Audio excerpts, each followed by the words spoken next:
This week's study hall is coming to you from a romantic boudoir in the land of Temeria, because I'm a witcher. Ooh.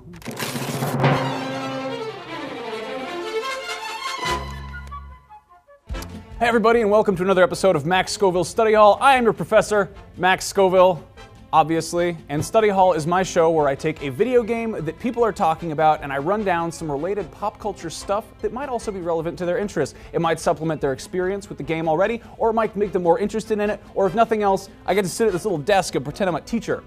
Today's topic, because you guys demanded it, is The Witcher. There's a ton of buzz surrounding it right now because The Witcher 3 Wild Hunt appeared at E3 a few weeks ago, and it looks really badass. It was actually my personal game of the show, and I know it's attracted a lot of attention of people who weren't previously familiar with the series, who are suddenly all just like, what is this Witcher? So before I get to the recommendations, I figure I would briefly recap the series for the noobs. The original Witcher came out in 2007, based on a series of fantasy novels by Andrzej Sapkowski, I hope I'm saying that right, that star Geralt of Rivia, a mutant spellcaster and warrior whose job is basically to help people with their various monster problems. The first Witcher game is currently only available for Mac and PC. The sequel, however, The Witcher 2 Assassins of Kings, came out in 2011, and in addition to making massive improvements on its predecessor in just about every way, it also made the jump to Xbox 360.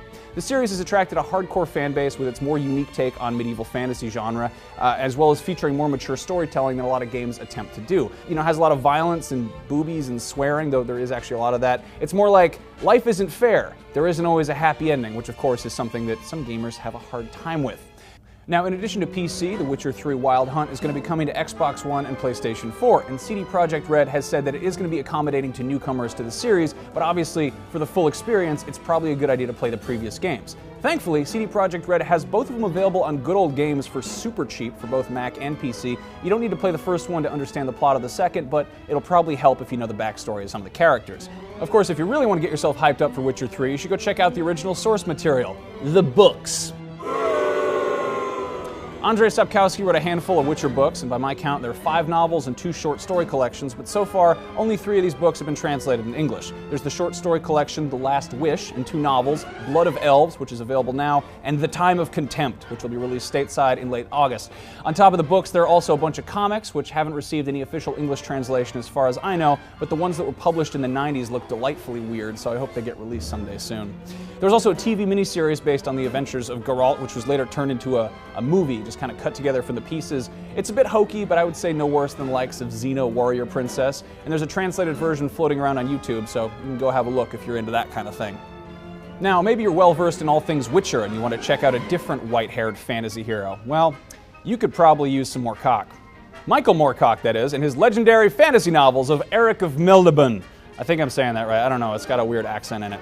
Elric is an albino sorcerer who's also the last emperor of a decadent island civilization. Elric has this evil black sword called Stormbringer that must feast on souls because it's actually a demon that's taken the form of a sword, which would be totally metal if not for the fact that Elric's one of the few of his kind who has a conscience, and Stormbringer frequently drives him to do bad things like kill his friends and stuff like that.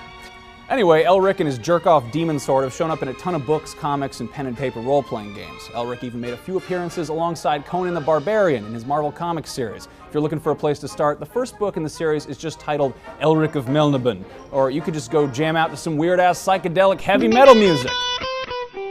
So in addition to writing a shit ton of books about Elric, Michael Moorcock also collaborated with a few rock bands, writing lyrics to songs that were frequently about his white-haired sorcerer's misadventures with Stormbringer. The entire Hawkwind album Chronicle of the Black Sword is about Elric lore, and was later turned into a full multimedia stage production that was released as a video. It looks a bit like a community theater production of Blacklight Poster the musical. Moorcock also wrote the lyrics for a bunch of Blue Oyster Cult songs. In addition to The Black Blade, Moorcock also wrote Veteran of the Psychic Wars, which is actually one of my all-time favorite songs, and it just so happens to be about Elric. More cock and more cowbell. What could be better? If you want some epic metal ballads about The Witcher, meanwhile, you might want to track down the album Inspired by The Witcher, which was released alongside the first game. Who knows, maybe we'll get some weird, trippy prog rock concept performance pieces as the series gets more popular, but in the meantime, you get a compilation of some metal bands. Now, rock and roll music is an easy sell for you teens, but let's see what happens when I put some class in your ass and talk about fine art. Initially, I wasn't a huge fan of The Witcher's art direction, but it's steadily grown on me, especially with The Witcher 3. A while ago, a slew of concept art showed up for the game, and one image especially jumped out at me. These gross-ass witches.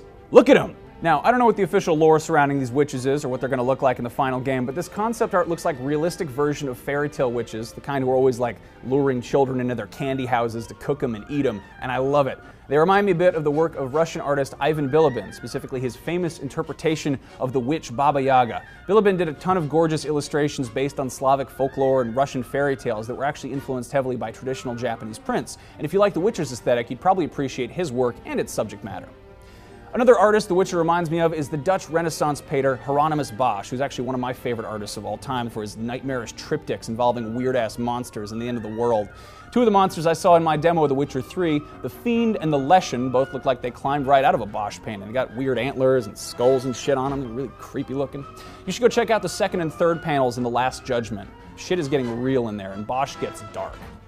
Now, I should wrap things up, but before we go, I wanted to have a quick heart-to-heart with you guys. I realize some of the stuff I mentioned today might seem like a little bit of a walk from The Witcher or video games in general, but that's one of the big reasons I wanted to do this show. Video games are a billion-dollar bastard medium, and for whatever reason, they're kept off in a corner away from the rest of pop culture, which is bullshit because they're the culmination of everything else. Without centuries of art and music and writing and movies and history and inventions, we wouldn't have reached a point where we can have these interactive microcosms that we are so fond of. But for some reason, a lot of games don't really dig any deeper for inspiration than contemporary pop culture, borrowing motifs from popular movies and other games. And at a glance, The Witcher might look like another take on the tired-out sword and sorcerer genre, but upon closer inspection, there's a lot more to it. And if nothing else, I applaud the shit out of CD Projekt Red for basing a video game on a book, since books were the original immersive medium that allowed for hours and hours of escapism.